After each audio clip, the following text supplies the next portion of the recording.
Yeah, so John and I started a real estate development company together when we were in college. So, so we went to Tech together. We were, played football. Once we were able to move off campus, we were roommates and, had all the same friends. We were in the same fraternity, all that. And we ended up with another friend. We started a real estate development business in Lubbock. And then Cody went on and played for the Colts. Me and this other partner bought Cody out, and really the real estate deal got pretty big, and 07, 08 really ramped up into the financial crisis of 2009. But one day my boss called me and said, "Cody, I really would like you to keep working on these projects, but I can't pay you anymore." And I was like, "Well, I just got married, and I've kind of got some things I need to have money for, so that's tough." And I had a little bit of money from the NFL, and that I could kind of get by on, but honestly needed to go make some money. We had a lot of friends in the oil and gas business, a lot of landmen, and we said, let's try to, we understand land, we understand how to get deals done. Let's try to flip some leases, and really that was all the, that was really to it. I mean, I wish there was a better story, but it was like we're both broke. We can't go get a job anywhere, no one's hiring. Let's just try to start something on our own. The first day on the job that I had with Cody and John. So Cody picks me up in Dallas. We drive down to Dilley, Texas.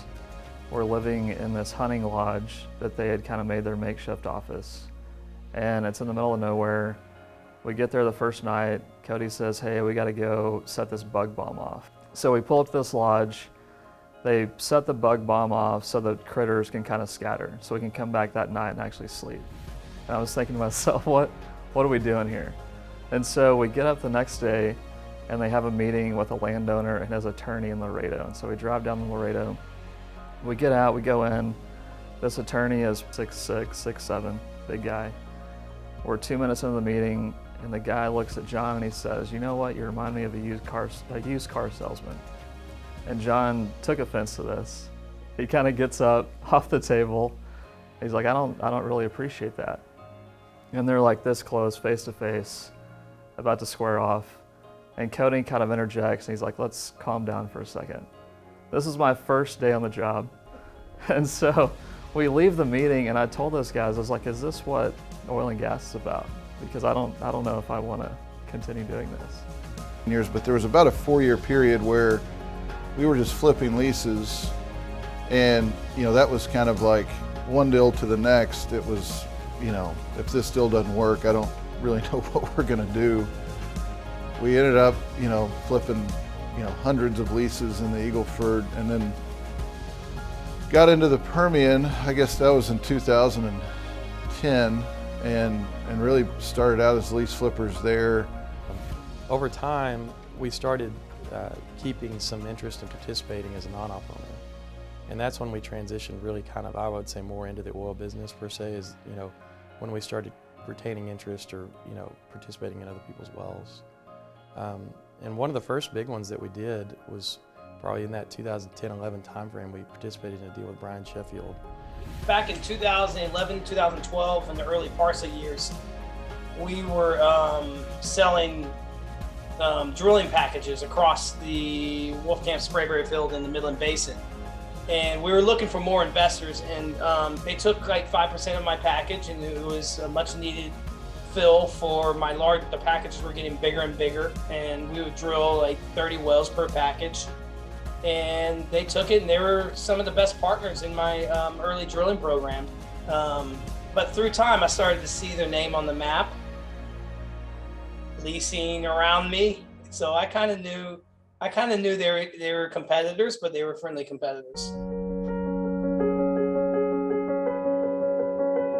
In 2012, we had gotten to the point where we actually had a pretty good track record. It had all been with our own money, and with, there were a couple of families that had invested with us in a few deals, and we'd done really well. And so we had gotten to know Greg Beard, who was the head at Apollo of Natural Resources. I called Greg to get a number for Brent Smolik, who at the time was the CEO of EP.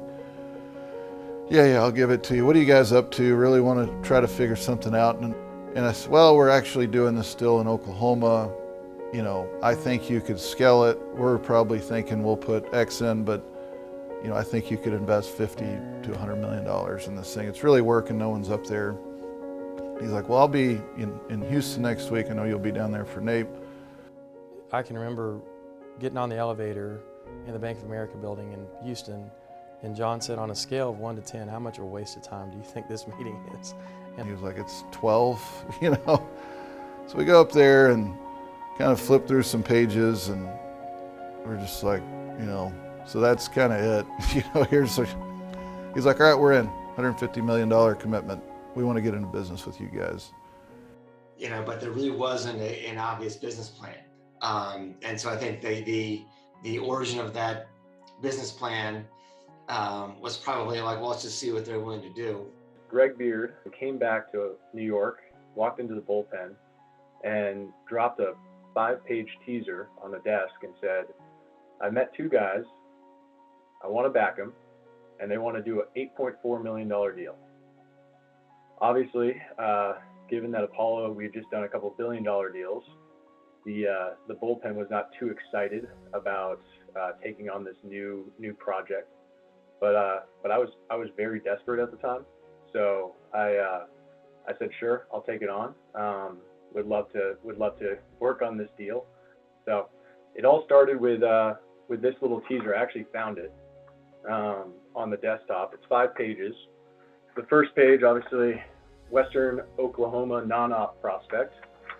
The second page was just a map, and they actually circled the Panhandle, which was not even where we ended up doing Double Eagle 1. Third page was a picture of, you know, the classic multi-bench picture. No footnote, horrible format, but you know, whatever, they ripped it from some IR deck. And then a page taken from the Oklahoma Pooling website on what is Oklahoma Pooling.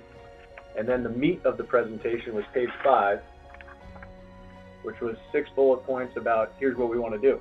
And it was total funding commitment was $160 million, $10 million for leasing, $150 million for well costs, and a 5-year investment horizon. So this was dropped on my desk by Greg, and he said, I want to back these guys for $150 million, let's go do it. And that was the start of Double Eagle 1. So the first deal was in the Mid-Con, as you mentioned. It was sort of a non-op story in Oklahoma. We ended up selling that position in the, I want to say, fall, winter of 2014. And you've got to kind of remember context of what was going on at this point in time. But oil prices had just started collapsing and had begun a free fall from, you know, $100 plus down to 20, ultimately bottomed out at like 27, I think, you know, maybe a year later. So we just said, look, you know, this is the perfect time to buy. You know, everyone's been trying to get in the Permian for the last 4 or 5 years. Now there's no capital. You know, let's go. I mean, let's get going. We can pick things up worth the money that we otherwise, you know, a year ago or even 4 or 5 months ago couldn't. And so Greg just said, whatever you need, let's get after it. And so we put together, you know, with Veritas as our operating partner, 73 or 4,000 acres in, you know, like 18 months. Double Eagle 2, that was an amalgamation of literally thousands of land deals in the Midland Basin, hundreds of trades, and each one is individually, you know, negotiated and found. And you know, when we first started talking to John and Cody, I was in IR at the time, moved back to land, and John called me and he said, Steph, you've been out of the land game for a while. You've got to see our position. And so anyway, we invited John and Cody down to Austin. They came down, they spread the map out in my office. And I'm like, oh my gosh, you know, you guys have built all of this in such a short amount of time. So I texted Brian kind of under the table, like, come to my office, you got to see this. So Brian comes down and he's like, oh my gosh, we have to have this asset. And I'm like, come on, Brian, like at least kind of hold some back. So we made them an offer. I think I sent them a letter, and John Sellers calls me and he's asked me, I know you can go up. He said, well, what'd the board say? And I told him that number. It's like, well, we're going to start from there. And I was like, that's all I got. That's all I have. That's my number. I didn't have $1 left. And so then the next day, John and Cody called me and said, hey, Greg Beard is coming in to Fort Worth. He wants to meet you. Let's meet tonight. Let's go out to eat in Fort Worth. So I went by myself to Fort Worth. And so we had to sit there and wait for Greg Beard, head of Apollo Energy, to come in to go to our steak dinner. And there was like three hours. We had to sit and wait. And they just sat there and they beat me up for 3 hours. They just beat me up. This is why you should pay us more money. This is why.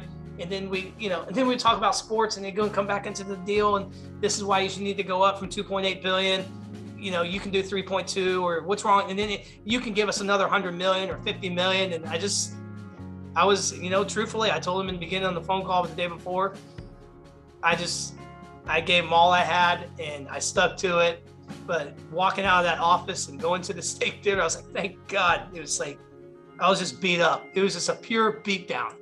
So Double Eagle 2 was sold, and it's always a successful deal for private equity. It's great when you have a win on the board, but you're always sort of sad that, hey, it's over. And in this case, we were told, like, no uncertain terms, we bought it all. We couldn't possibly get any more. We turned over every rock, and it couldn't be done again, except they did it again. With Double Eagle 3, which was even more profitable. So I think hats off to the team for that.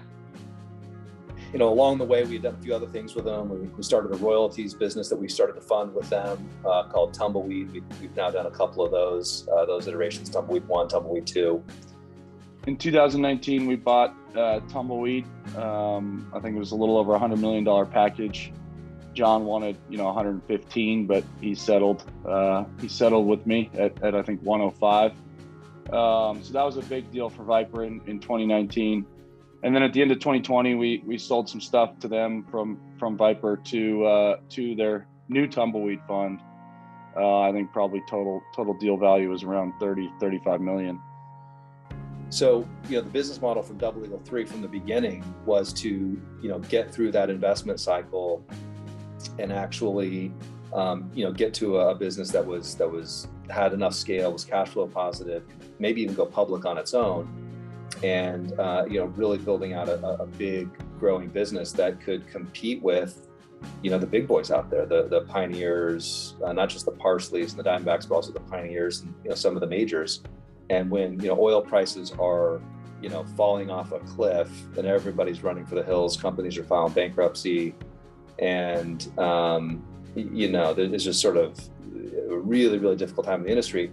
To have the fortitude to keep going was really tough. And we had a lot of hard discussions through 3 or 4 months of, okay, why are you guys running 6 rigs and no one else is running rigs? Why are we still buying acreage? I think it was a contrarian idea at the time because so many people were putting rigs down.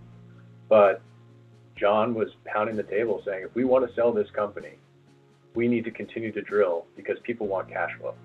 And if we stop right now, we're not going to be in a position to sell in 2021. It's going to be 2022, 2023 before we can sell. It was a very well-timed, well-thought-out, courageous decision that those guys made. And when I first talked with Cody last year, and he laid out what their business strategy was and growing the free cash flow from that asset base. And what made it attractive to us is the land position that they built was second to none in the Permian Basin, in our opinion. It was right in our backyard. It was in some of the best areas in the Midland Basin. And the work that they had done in building that position, the land work, how it was all packaged together in a very professional way, as well as the operational side of it, where they had had developed the production alongside of it. It was just a extremely well built package, and we thought it was just a perfect fit for Pioneer. So Double Eagle Charities is a charitable organization that we started about 4 years ago. So the first donation was made as a result of a golf wager. It's my understanding that John and Ben bet Cody that he couldn't break 100 if he played by the rules. And so the bet was the loser had to donate money to the winner's favorite charity. Okay, so Cody's all in on anything he does. This is no different. He goes out and buys brand new clubs. He gets lessons like 3 times a week. He gets a caddy. We go out there to Shady Oaks. Everybody's watching. Cody makes a par on number 1 from the sand, and we're like, he may have his game kind of figured out. I didn't get out there till number 15, but to break 100's 99, and that's plus 28 at Shady Oaks. It's a par 71. When I got out there on number 15, I think Cody was plus 17. There was actually a cart driving around with a big whiteboard that was writing plus on every hole. Basically, Cody got to 18, and all he had to make, I think, was a 9 to shoot 99. And so his third shot went in the back trap, and he was basically about 40 feet from the hole. So he's just got to get in the hole within 6 shots. So it's looking really good. He gets in the bunker, and his first bunker shot doesn't get out. It actually plugs into the lip. Anyway, he chips that one, still doesn't get out. And so then the next shot he gets out, so which he doesn't quite get on the green, but he's just barely off the green where he can putt, and he's got about 40 or 45 feet to putt to get down in 2. Okay, so he went from laying 3 in the trap, I think he laid 7. So it's a downhill putt. Well, he putts it like 20 feet by, okay? And we can't even watch, he's gonna lose it on number 18. John goes over and he's like, hey man, we'll just split it, no big deal. And this money was gonna be given to charity. It was $100,000. So you've done great all day. Things kind of falling apart here at the end. I don't know exactly what was said, but basically, look, why don't we just call it good? We'll give 50 and you get 50. And Cody looked him in the eye and said, deal's the deal. There's probably 50 people gathered around the green at this point. Cody goes back. They back off. He drains the putt from 20 feet. Couldn't have scripted it anymore the way it turned out. It was great. It was really great. Well, John and Cody are getting a Lifetime Achievement Award, and they're the age that I was when I first started my own business. So hopefully that doesn't mean your life's over and your business life's over. And I know from talking to you guys, you're really just getting started. The reason why we really enjoy doing business with you guys is because you do what you say. And one of the main things about John and Cody that endeared them to us is they're just transparent, and they want a win-win deal. And that's one of the great things about John and Cody. So we congratulate you guys on getting an award. Over all my years of coaching, you have all kinds of players, different types. And, I think the most rewarding thing, which I didn't realize when I first started, was as you get to see how everybody evolves and how they develop and where their life takes them. And Cody Campbell and John Sellers are 2 of my favorites. They inspire me, and I've used their story to inspire others around me. John and Cody, congrats on the Lifetime Achievement Award. Ever since our days playing ball back at Texas Tech, I knew y'all be successful. I didn't know you'd be this rich and successful, but congratulations. Don't know 2 more deserving people or better people. You've always had my back. I love y'all. Have a great night. John and Cody, congrats for this award. You guys pulled it off. 2020 was a hell of a year to be an oil man.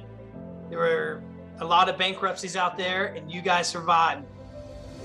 You're a survivor. You made it, and you pulled off one of the biggest sales of the decade. Congratulations. John, Cody, congratulations on this Lifetime Achievement Award. I can't think of two people that deserve it more than you. It's been a privilege working with you. It's been an honor working with you these years. And the respect I have for you guys, particularly because you never stray away from your core values. I put you guys in the highest, hold you in the highest regard. So congratulations, well deserved. I hope you get to enjoy it. I think the first person I'd like to thank is my wife, and for her support and taking care of the family as I've worked hard and putting up with me over the years.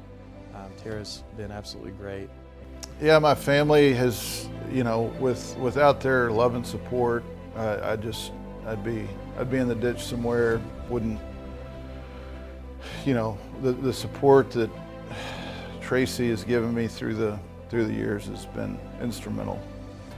Obviously want to thank John and for being the partner he's been, and for the friendship that we have, and it's been a great ride and just been very enjoyable.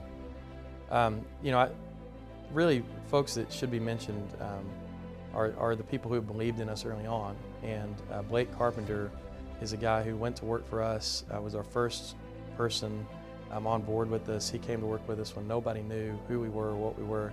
He just believed in us for some reason. And it may have been a lapse in judgment at the time for sure for him, because he's a very smart and capable guy and could have done well for anybody, but he's been there from day one.